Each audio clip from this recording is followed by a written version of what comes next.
Hey everybody, it's me, Zach. This is Potato, somewhere underneath this blanket. And welcome back to our channel. Hey everybody, it's me, Zach, and I am back again to talk about everybody's favorite, critically acclaimed, sometime in the future maybe Emmy-nominated, Oscar-nominated, Tony-nominated, SAG-AFTRA nominated, whoever, whatever. The 1,000 Pound Sisters, starring your faves, Amy and Tammy Slayton. Ooh, we are off to a great start today, besties, because this episode this week was a roller coaster of emotions. There were lots of funny parts, there were lots of very serious parts, and we have a lot to unpack together. So let's just jump right in. The episode title this week was Custardy Battle, which I imagine it's spelled like custard, like, ooh, like a frozen custard. Ooh, have y'all been to St. Louis and had the old Ted Drew's frozen custard? That's a classic. It's so good. Anyways, they spell it custard-y battle, so Custardy Battle. And that's because a good chunk of this week's episode talks about Amy's battle with Michael to get the divorce, who's gonna have custody of the kids, this, that, the other. And in fact, that's where this week's episode starts off. We see Chris and Amy driving to the courthouse to have their first court appointment with Michael to discuss the custody of their kids. And last week we left off with Amy finding out that Michael had filed for divorce before she could. And in that episode she mentioned something along the lines of wishing that he would have fought for her. And she reiterates that a little bit at the beginning of this episode too. Even though I wanted the divorce, it still don't change the fact that sometimes a girl just wants you to fight for her and prove that you actually love her. And like, I don't know. I guess I get where she's coming from. You know, I think a lot of people, especially if you've been in a relationship for a long period of time, or I guess maybe any amount of time, you want the person to fight for you, care about you, want to not end things with you.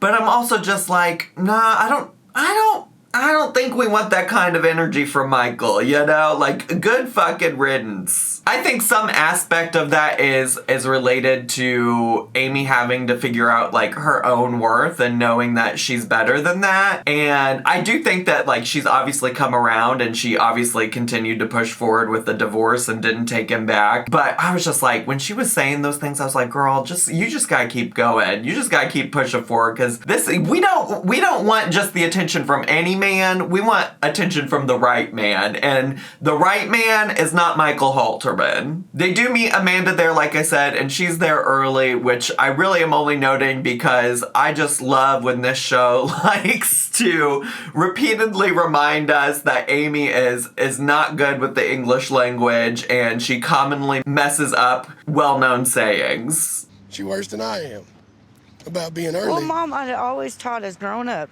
if you're early, you're late. If you're late, you're on time. So before we get into the court appointment, Amy gives us a quick rundown of what the current situation looks like. It sounds like currently, in this moment, Amy has full custody of the boys, and Michael's allowed supervised visits on the weekend. Amy does want Michael to be a part of her kid's life. She grew up without having a dad in her life, and so she wants that for her boys. But she also doesn't necessarily want like an equal 50-50 custody situation. And she points out, and she's gonna point this out a lot throughout the episode, but she points out like it's not a 50-50 relationship when it comes to the way that they parent the kids. And it's rarely also Michael even taking care of the kids, because even when it's just Michael, it's usually actually his mom who is taking care of the boys. And I guess they come out of the courthouse, and Amanda, Amy, and Chris sit there and talk about kind of what happened because cameras weren't allowed in the courtroom. And essentially it sounds like old Michael was lying through his teeth. I would say lying through his teeth, but he ain't got none, so there's that. Glenn's got 2 teeth. He got more teeth than his daddy does. But I guess what really, it sounded like he was saying, like, I do 50-50 of everything. I take care of these kids just as much as she does. And Amy's like, that is just not true. Like, I did everything in that house. I was the chef. I was the cook. I was the nanny. I was everything in that house.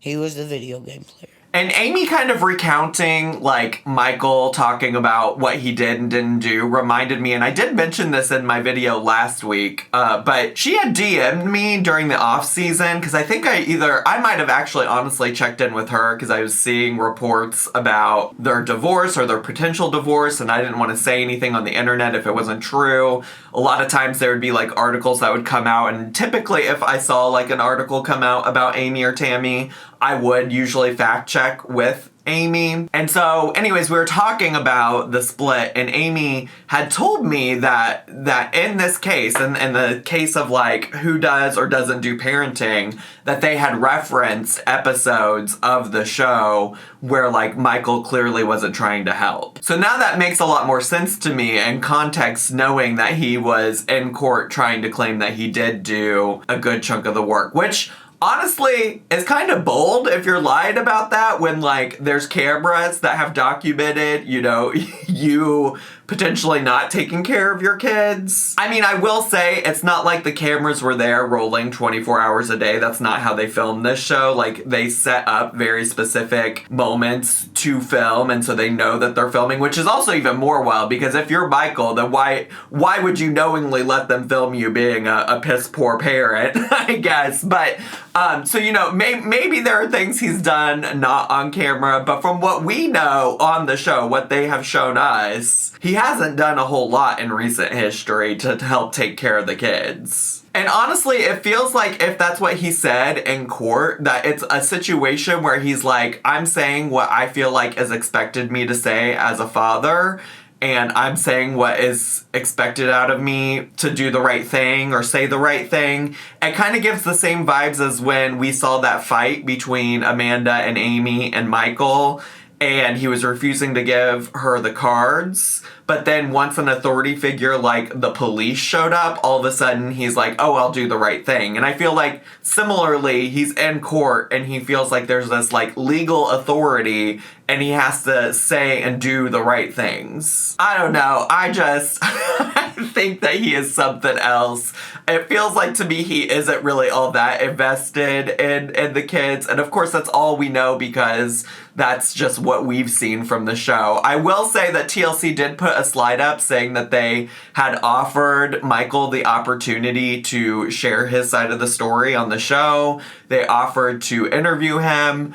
I could see why he might not have done that. I'm guessing especially because they were in a legal custody battle and because it sounds like maybe Amy's team has used stuff from the show as evidence that, like, maybe he didn't want to make the situation any worse for himself by participating in an interview with TLC. But regardless, they did offer him the opportunity. I guess it's worth noting. And it sounds like the next step is that they're going to go back to court in a month because the lawyers didn't come to, like, an agreement between both parties on what to do about custody. So the next scene is at Tammy's house, and she's cleaning because Amy and the boys make the house stink. Amy's just a ball of gas. Our boys fart just as much as she does. House stinks. If it ain't baby poop, then it's somebody's fart. I do appreciate that the narrative seems to have shifted to Amy and her kids not being a nuisance to Tammy, and in this episode, she notes that Amy and the boys being there is helpful for her coping with missing Caleb. And for some reason, TLC wants to take us back to this fantasy world where Amy and Tammy are out here still making YouTube videos for their YouTube channels together. For the first time in forevers. We even made a YouTube video. And today we are making Weird candles. weird candles. I looked everywhere for a garlic scented candle and could not find one. So I want to make a garlic flavored candle.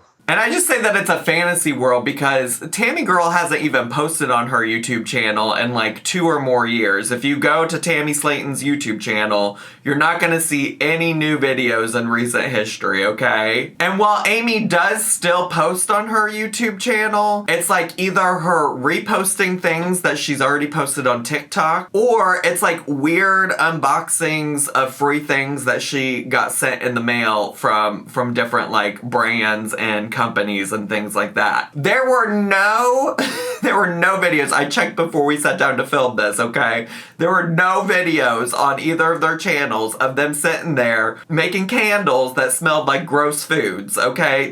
There just was none of that. And I guess I'm just curious because I'm like, does the average audience, like the average not Zachary Michael audience who also watches the 1,000 Pound Sisters, are they concerned? Do they care? I'm guessing they probably don't. I'm guessing, especially after 5 seasons, the last season was really the only one where they didn't do a ton of fake YouTube videos. But after 5 seasons, I just have to imagine that people just aren't seeking that out. They used to post those videos after the fact. In fact, if you go to Tammy's channel, that's what most of her videos in recent history have been. Just like the reposted videos that they filmed on the show, but way after the fact, right? They weren't posting them in real time. So I don't know. I don't know why they don't do that now. I imagine there's some reason for that, but here we are. So like I said, they were making candles that smelled like foods, like garlic, bacon, wash your sister sauce, all of those things. And it was to help with the smell of the house. It smells like BO and farts. And I was just like, yeah, that's really, really, really gonna help.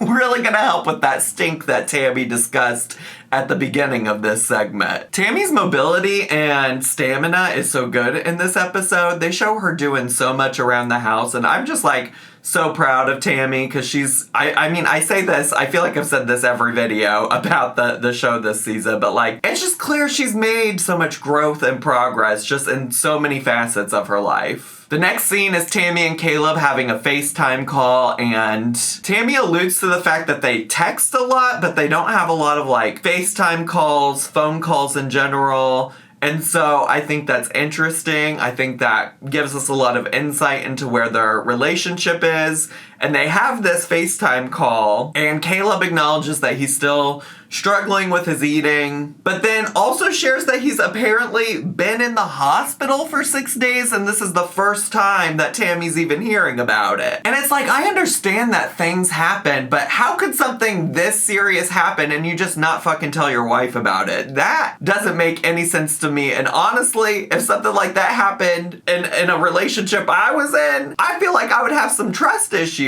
because how am I supposed to care about you, your health, your well-being, and I didn't even know you were in the fucking hospital? I do also have to say, I mean, a lot of this season is very difficult to watch because also when they're talking about Caleb's struggles and stuff like that, like, spoiler alert, if you're brand new to my channel and you didn't know that I already know this, or you don't know this because you just watched the show and you don't seek out additional info, but spoiler alert, Caleb passed away, and so it's really hard to listen to them talk about like all of his struggles, knowing essentially, you know, like what the end outcome was.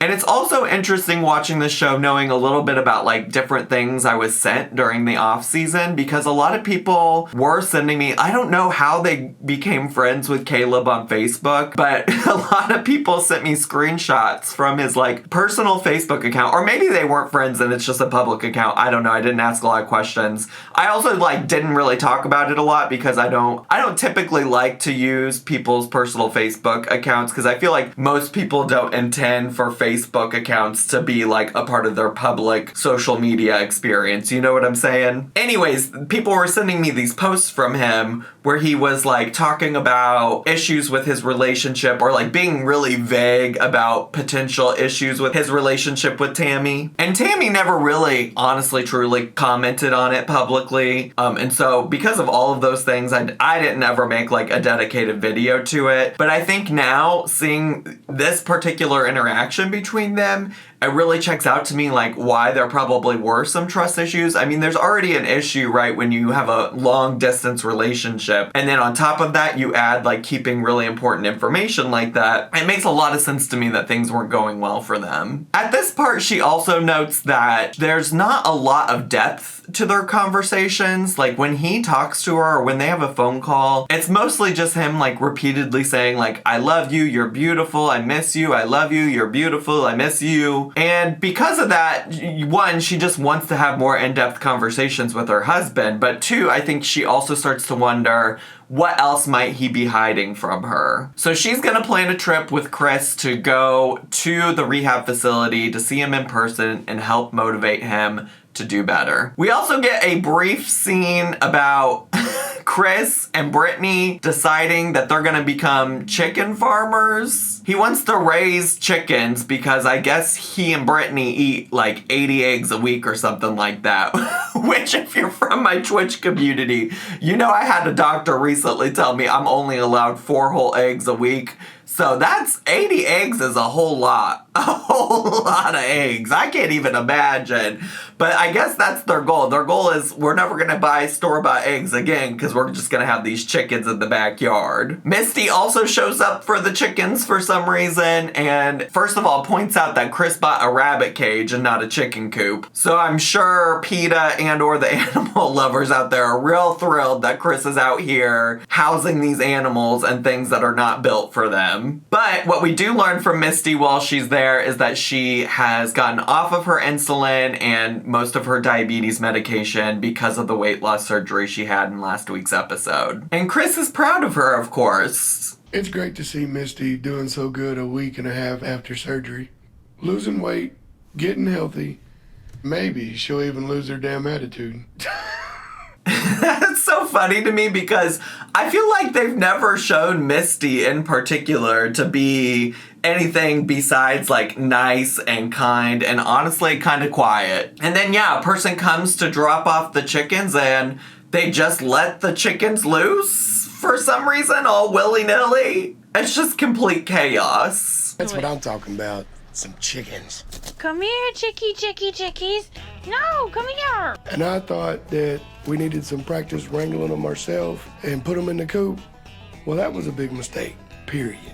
And speaking of complete chaos, the next segment in this show, and maybe chaos isn't the word, but it's just so fucking wild to be completely honest with you. So Chris drops Tammy and Amy off at Amy's OBGYN for an appointment where Tammy's main goal is to find out if she is still able to conceive kids because she is interested in having kids with Caleb now that she has lost weight and now that it seems like it's an option. I know a lot of you are probably thinking, Zach, didn't she go on and on and on in a previous season about how she never wanted to have kids? Yes, she did. And she addressed that in this episode and said, like, you know, I mostly used to say that because I just never saw a future where I'd be able to have kids, and now that she does see that future, she wants to see if it's possible. At the OBGYN, they ask her to weigh in. She was 420 pounds when she last weighed in at Dr. Smith's office, and this time she is 374.6 pounds. So obviously Tammy is still putting in the work, and also the weight loss surgery is still working, and you might think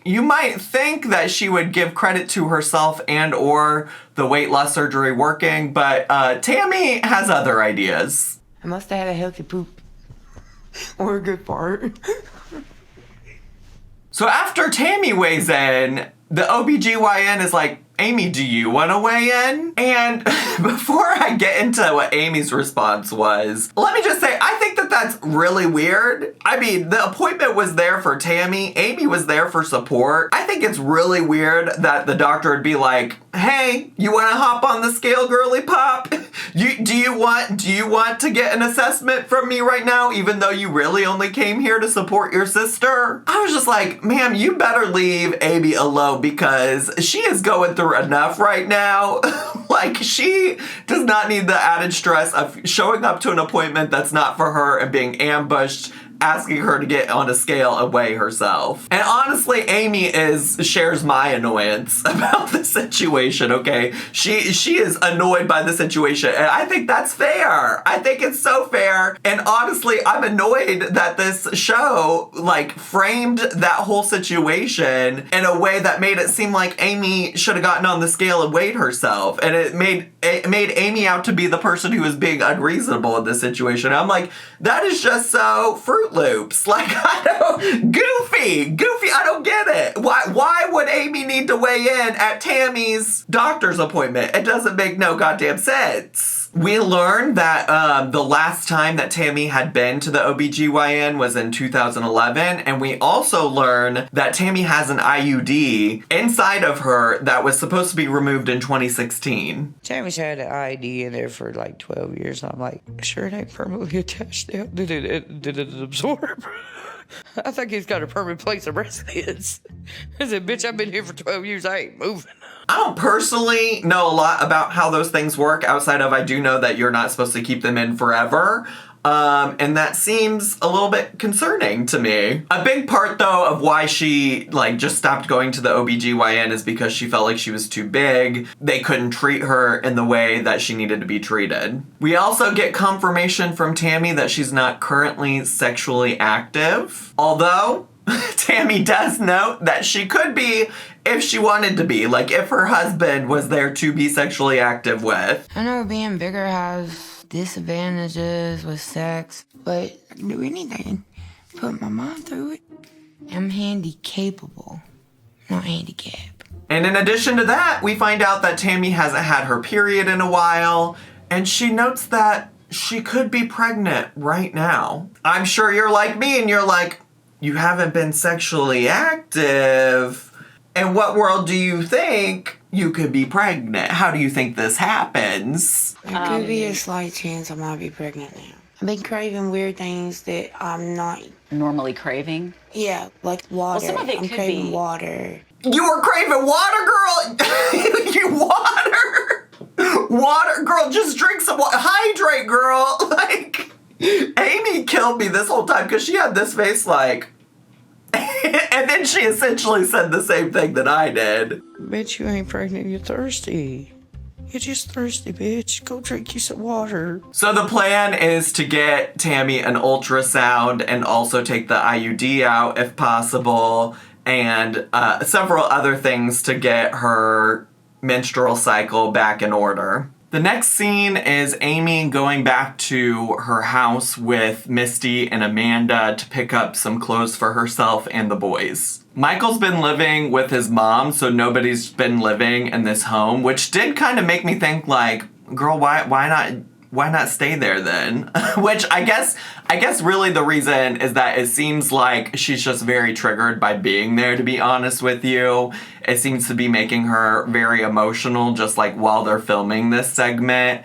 And honestly, that makes a lot of sense to me that she wouldn't want to go back there yet, because it was probably the place of a lot of trauma related to the ending of this relationship and all the things that led up to that ending. At one point, Amy finds her wedding dress and it brings her to tears. And it's wild to me. I'm sure Amanda was trying to be helpful or thoughtful, but Amanda's like, all right, let's open it up. I want to see it. I want to see it. And Amy's like, I don't want to see it. And she's holding out her hands like this. She's like, I don't want to see it. I don't want to see it. And Amanda's like, I'd love to see it. I would love to look at it. But they do end up just tossing it into another room, and so that it's out of sight and they can keep having their conversation. I think aspects of that are probably because it seems like Amanda really does want Amy to find some sort of closure and ability to move on from this experience. She wants an opportunity for Amy to start rebuilding her life again, and she tries to encourage Amy to look at this house as a place that she could set up a future for her and her kids. And then the episode ends with Tammy going to the rehab facility to visit Caleb. And in general, on the way there, she's feeling really stressed about seeing Caleb. She knows that there's going to be some level of confrontation that comes with their conversation because, she just found out that he hadn't been telling her everything, and she felt like there was more going on than what he was telling her. She's also nervous because she's physically changed in the 2 months that it's been since she's seen him. And so in general, she just doesn't know how she's gonna feel seeing him. Will I have butterflies, pterodactyls? Will I be scared, nervous? Will I crap myself? Will I piss my pants? I don't know. And there's just lots of pee-pee poo-poo content in this episode. There's so much, which I love, obviously. We're big fans of pissing, shitting, and farting over here on the Zachary Michael channel. So Caleb rolls on down the hallway to greet Tammy with flowers in hand. And she's honestly really so correct when she mentions that all of their conversations are just him repeatedly, like, telling her how much he loves her, how much he misses her, how much he wants to be with her, how attractive he finds her, which is all well and fine, but that's not a relationship. Those are just compliments, right? Like you certainly should be telling your partner those things, right? You should tell your partner that you love them, that you find them attractive. You should be communicating those things. But a relationship is much more than just that. And I guess I probably noticed this before, but it really hit home when Tammy pointed it out this episode. And they start Tammy's visit off with Caleb wanting to weigh himself in front of Tammy as some sort of way to prove himself to her, that he's like taking this seriously and that he's made progress. But progress is a little bit questionable. He was 537 pounds when he weighed in for Dr. Smith in that episode, whenever that was. I don't know if that was last week or the week before. And Dr. Smith told him he needed to be under 500 pounds, and he weighed in at 524.6 pounds in this episode, which is not even halfway to the goal set for him by Dr. Smith. They go back to Caleb's room, and Tammy gifts Caleb a pillow with her face on it. I love it. I'll spray my cologne or my perfume on it later. Yes. Now I'm gonna have a wet pillow every night. You're nasty. And ooh la la, isn't Caleb so romantic? While in the room, Tammy also confronts Caleb about a basket full of snacks sitting on a counter in his room. To me, honestly, regardless of whatever his reasoning for having it in the room was, like, it is wild to me that this rehab facility would even allow it. Again, I mentioned this in last week's episode or the week before, I don't remember. But, like, I don't quite understand, like, what the rules are for this rehab facility. It seems to me like if you're trying to help these people really recover, it seems to me that it'd be weird that you would allow just, like, a basket of those kinds of things to be sitting around. But maybe they're not legally able to, like, prohibit those things. I don't know. But in general, he talks about how he purposely left it out because he just wanted to be upfront and honest with her about it, which I guess I appreciate, but also weird that you want to be upfront and honest now, considering, like, all the other stuff you weren't upfront and honest about. Like, why weren't you upfront and honest about your 6 days in the hospital? And he talks about how it's just in general been rough for him because he couldn't talk to her in person like he used to do when they were at the rehab facility together, which is also strange to me as a concept because I get that, like, texting or even phone calls are not the same as just, like, you know, being in person with somebody and talking about your issues. But I would think that if you really needed some support, you could always call her. And in general, he talks a lot at different points about, like, the burden that he feels like he is. He even mentions specifically, like, in all of his relationships and all of his friendships, he always feels like his weight is a burden, and there's always a point in his relationships with people where the burden is too much and people give up on him. And to that extent, I think, like, he honestly needs to, or needed to, address a lot of those things in therapy. I think that would have been really helpful to him because Tammy is actually so good these days at, like, communicating her feelings, which I think she's doing a great job of communicating those things to him, and he's just, like, not meeting that energy. But yeah, Tammy's reasonably disappointed with him and is heartbroken to find those snacks and reiterates to him that, like, he needs to be selfish and work on himself if he really does want there to be an us. And like I said, in general, the conversations about Caleb on the show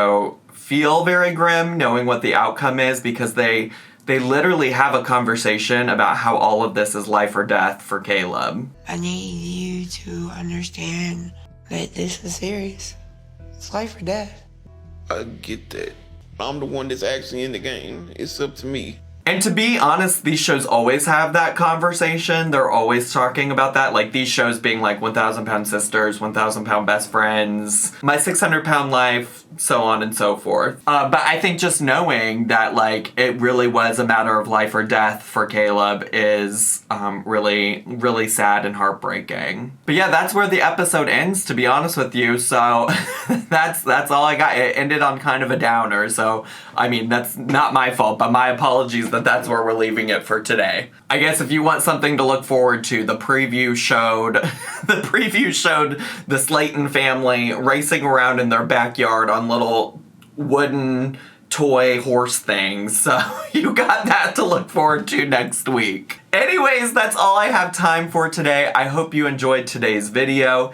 If you did, and it's your first time on my channel, make sure to hit the subscribe button down below. Hit the bell button as well so you can get notifications every single time I post a new video. Make sure to leave me a comment, hit like, click share, and follow me on all my social media. I love you all so much, and I'll see you in my next video. Bye!